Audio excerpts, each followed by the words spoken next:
So not too long ago, I've released MP-Comp, which is a collection of node groups for Blenders Compositor that add tons of useful effects. Those include tools that could be considered essential but aren't included in Blender by default, like vibrance, clarity, film grain, sepia, and halation. And some node groups even go so far to include effects you wouldn't even get in paid software like After Effects without purchasing additional third-party plugins, like VHS emulation and pixelsort, which probably makes you wonder, what's the price of having access to those tools in Blender? Well, that's up to you, because I'm offering the pack using a pay-what-you-want pricing on Gumroad and Ko-fi. So whether you just download it for free or feel like paying $10 to support the development of the pack would be a better investment than 1 month of Netflix or whatever is completely up to you.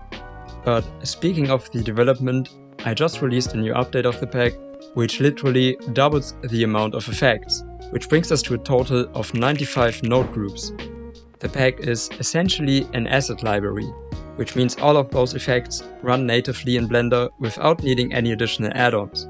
So you could create a file using the add-on, send it to a friend, and it would work for them even if they don't have the pack installed themselves. I've made sure that both beginners and power users get value out of this pack. After installing it, you can use Blender's asset browser to list all of the effects that each have a thumbnail giving you a preview of their function, and then just drag and drop them into the compositor. And in case you don't like graphical user interfaces, you can just press Shift-A and add them like any other node. For every effect, I've put a lot of thoughts into choosing its default values and predefined limits. Also, no matter in which software, I hate when effects have values where you have to slide your mouse into oblivion just to get very subtle changes. So a lot of values are using float curves and map range nodes to provide more intuitive controls. I even recommend holding down Shift while adjusting the values, which will change them using smaller increments. And in case you didn't know, you can always hover a value in Blender and hit backspace to reset it to its default value. And this also works with the node groups of MP-Comp. You don't understand what a value does? Well, then just hover over it and read the tooltip. I hope they are helpful. I think everyone who wrote a documentation before knows the struggle of trying to not just write the same thing twice. I mean, look at the tooltip of the distortion value from Blender's noise texture.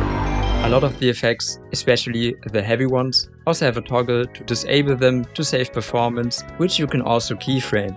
And when looking at the timings of the nodes, you can see that the toggle actually works. It basically uses multiple switch nodes that, when being toggled, just process an empty value instead of the input through the effect, and at the end of the effect, it will just output the input image instead of the effect's result. And with the release of the new update, my pack MP-Comp is now on version 2.1.0 and focuses on adding new effects based on procedural textures, giving you the ability to create stuff like fire and lightning bolts out of thin air. They're all working in the Real-time Compositor, and at least on my PC, they render faster than they would as a shader in Eevee or Cycles. Of course, there are also other new effects, like an equivalent of the popular After Effects plugin from Video Copilot called VC Color Vibrance, which isn't really that complex, but I've compared them literally side by side until the effect was able to produce the same results. But yes, the overall theme of the update are the new procedural textures. I stick to the recommended way of versioning software, but the update turned out to be so big that I felt like I should add a name to big feature updates, which is a common practice across all kinds of software, even video games. I wanted to use somewhat stylized names and was thinking about using a different language for it. I considered Latin, but it felt kind of limiting. And then I remembered someone on Superhive writing me a DM and starting their message with Guten Tag, which made me remember that I'm German and could use German names for the updates. Because as a native speaker, I think I have a better feeling of how it is perceived by other native speakers, and it's also adding a personal touch to the project. So the name of this update is Gestalt, which can be translated to shape and design, which I think fits the procedural texture theme of the update quite well. It can also be translated to entity or ghost if you're a bit creative, which I think is a pretty cool touch. I've also created a video demonstrating the effects. Everything regarding the editing and VFX has been done in Blender. For the footage, I've used CC0 stock videos, and yeah, I hope you will enjoy it.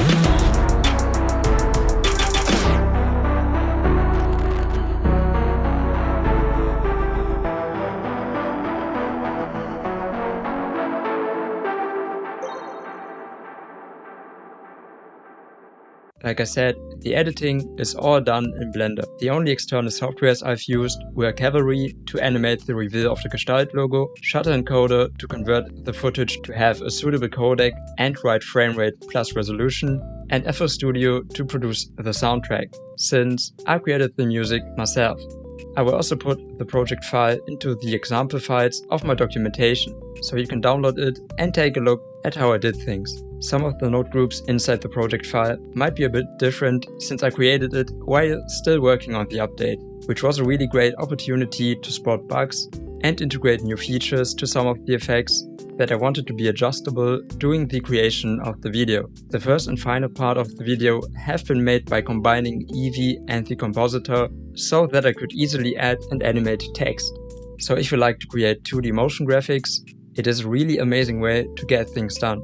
And when adding geometry nodes into that to create procedural animations with something like proximity fields or even particle simulation, you honestly have more possibilities than in After Effects. And the playback is also a lot faster. I was able to work on the scene and see the changes being applied in real time. And keep in mind that I am working on a 4K monitor, aim for 60 FPS playback, and have a 9-year-old CPU. So maybe you will have an even better performance when creating your own scenes. By the way, if there are enough people supporting me, I will probably upgrade my CPU. There is a bottleneck of playing back imported videos in the compositor, but the Real-time Compositor will actually cache them as long as they are in the right codec. If you use the image node to import videos, make sure that in the properties panel it is being read as RGB float and not RGB byte, otherwise it won't be cached. I achieved this by using the ProRes codec set to 422. But OpenEXR sequences or ProRes 4444 to have an alpha channel will also work. But multi-layer OpenEXR sequences sadly won't be cached. As I said before, I used a shutter encoder to get the downloaded stock footage into ProRes. You can also convert them using Blender, but shutter encoder is faster and has more advanced output settings. And shutter encoder is also free and open source. I've also noticed a better performance when changing the color space of the image nodes to non-color, as that skips the color space transformation. But depending on the footage's color space, it might result in completely off-looking colors. Then again, you can just set it back to the original setting when going for the final render. So you still benefit from the faster playback, but have an accurate export. I also found that increasing the memory limit for the video sequencer in Blender's preferences will also affect the Real-time Compositor and image editor cache. I recommend setting it to at least 8 GB, but I've set it to 16. You can just multiply the default value by 2 or 4 to either set it to 8 or 16 GB. If you want me to do more research and testing on videos in the compositor, let me know in the comments and I will consider making a video about the best settings for real-time playback in the compositor. Where it gets really intense on performance is when having multiple videos, as you will probably combine them in some way using a mix color or alpha over node. I recommend to connect the viewer node before the footage is being merged. This way, the Real-time Compositor just has to compute this part of the node tree. And speaking of the viewer node, I've also noticed that having the viewer node opened in the image editor has a negative impact on the performance of the Real-time Compositor, which sucks, because it is really useful for debugging, like monitoring color and alpha values or taking a look at the render timings. So you will probably open and close that a lot when running into performance issues. When working with Eevee, I recommend you to lower the sample count of the viewport rendering and deactivate temporal reprojection, which will make any 3D content appear noisier, but will also get rid of flickering and will in general look more consistent. You can also reduce the viewport resolution, but the automatic setting will usually work quite well. The simplest way to increase performance is to just zoom out a bit in the viewport, as that will also impact the resolution the compositor renders at. And also splitting your project into multiple scenes is very efficient. With Blender 5.0, we will apparently be able to switch between different compositing node trees, which can probably be used in a similar way. Another big part of the update is the new utility category, which instead of producing stunning visual effects, aim to make the work with Blender's compositor easier. For example, having a transform tool that is completely relative to the current resolution, which means your settings will keep being consistent across the real-time and traditional compositor, since the real-time compositor will change its resolution based on the screen space. When using the regular transform node, the values are measured in pixels, and offsetting something by 100 pixels is a lot when working on a 300 pixel wide canvas, but on a 4K canvas it is rather subtle. This is why Blender 4.5 added the relative to pixel node, which will convert any pixel-based values to be relative to the resolution. I made sure to make use of this so that my node groups will be consistent across the real-time preview in the viewport and the rendered result. There are also some effects like the new pixelsort or TV damage effect, which emulates CRT TVs with bad reception, that I had to make pixel based to get the best looking results.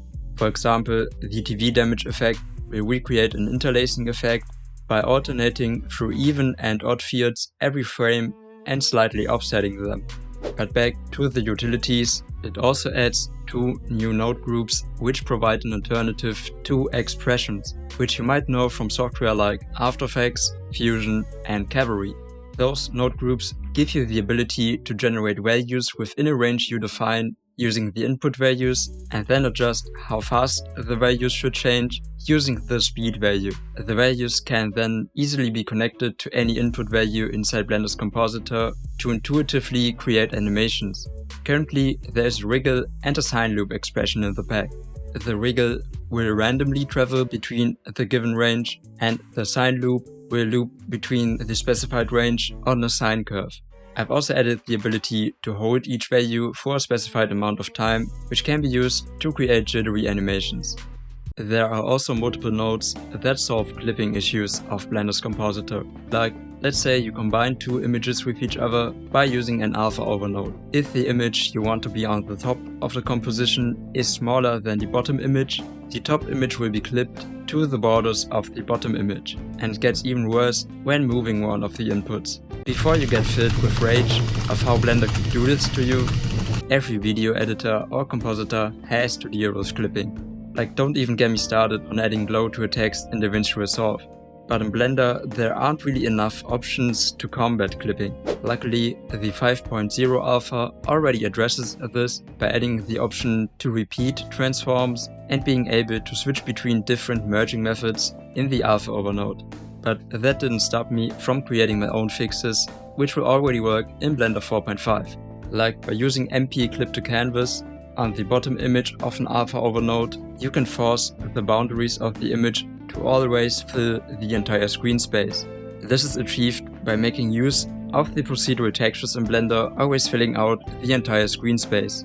So it uses a gradient texture, which are found to be the most lightweight texture, and puts it under the input of the clip to canvas node. So the image will now use the boundaries of the gradient texture. However, sometimes you have an image that exceeds the screen space. You can visualize this inside the image editor by using the render region overlay of the viewer node. And maybe you don't want that data to be clipped. For that case, I have created the MP merge node.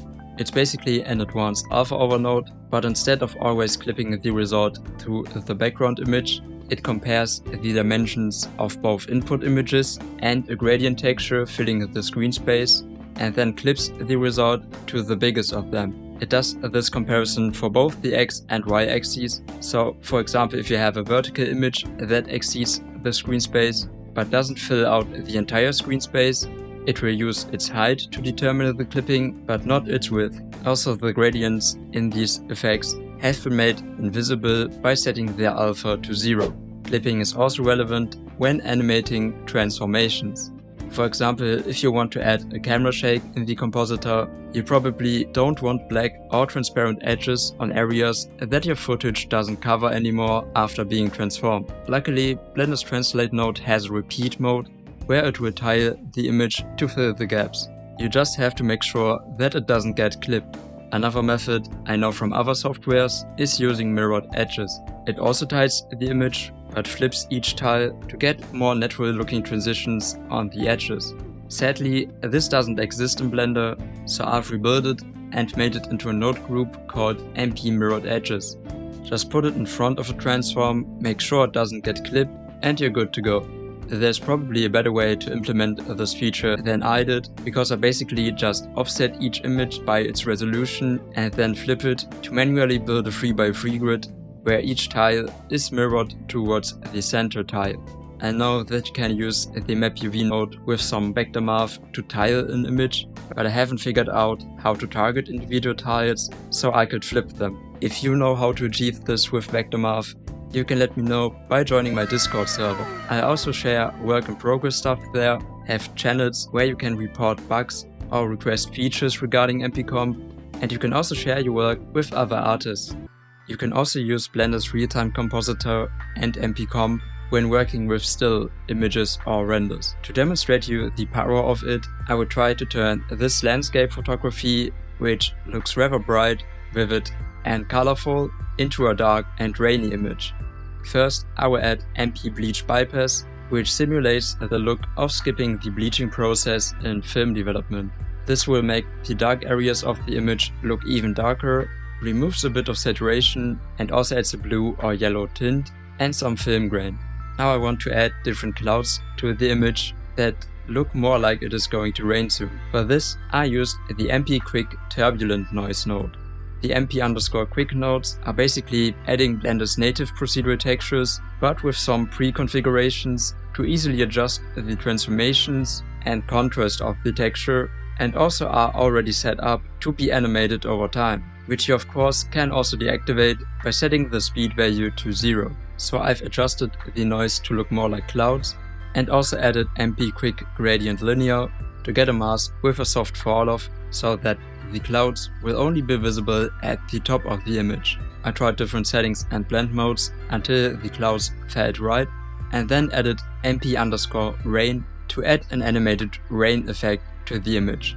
And to really round that off, I also used MP_raindrop lens, which distorts the image like it has been viewed through a window or camera lens that catched some raindrops, which are also animated. Then I added some basics like a vignette, which you can create using MP Vignette or MP Gradient Spherical, and also decided to deactivate the grain from the bleach bypass and use MP_film grain instead, since I also wanted the clouds, rain and raindrops to be affected by the film grain.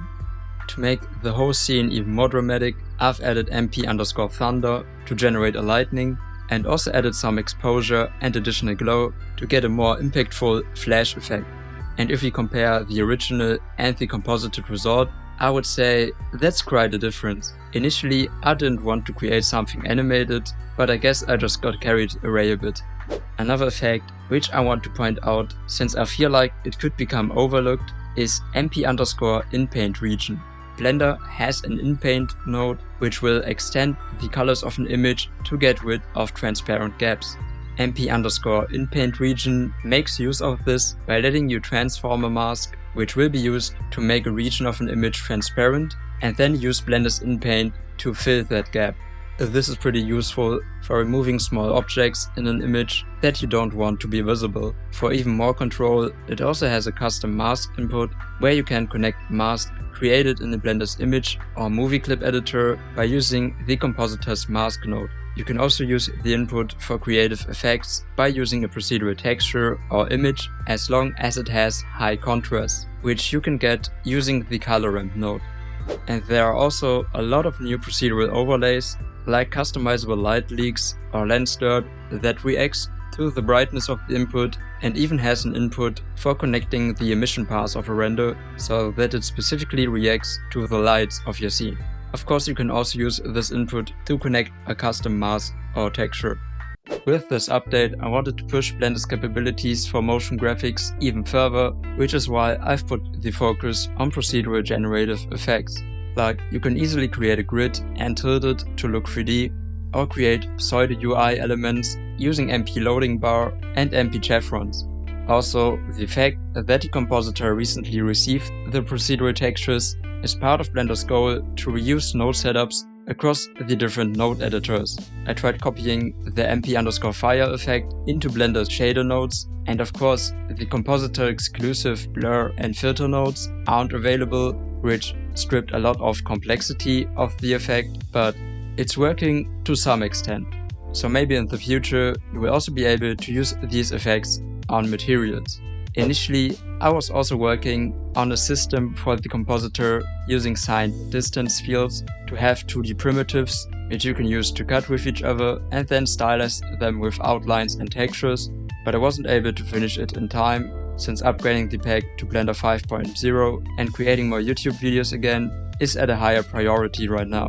And yeah, friendly reminder to join my Discord server to not miss any future updates, or follow me on Instagram if that's more your thing instead. All relevant links are in the description, including the official documentation of the pack, where you can find the download links and instructions on how to install or update the pack. I appreciate everyone who decides to leave some money to support me and the project. Also, make sure to tell your Blender friends about the pack. I hope you will have a wonderful day.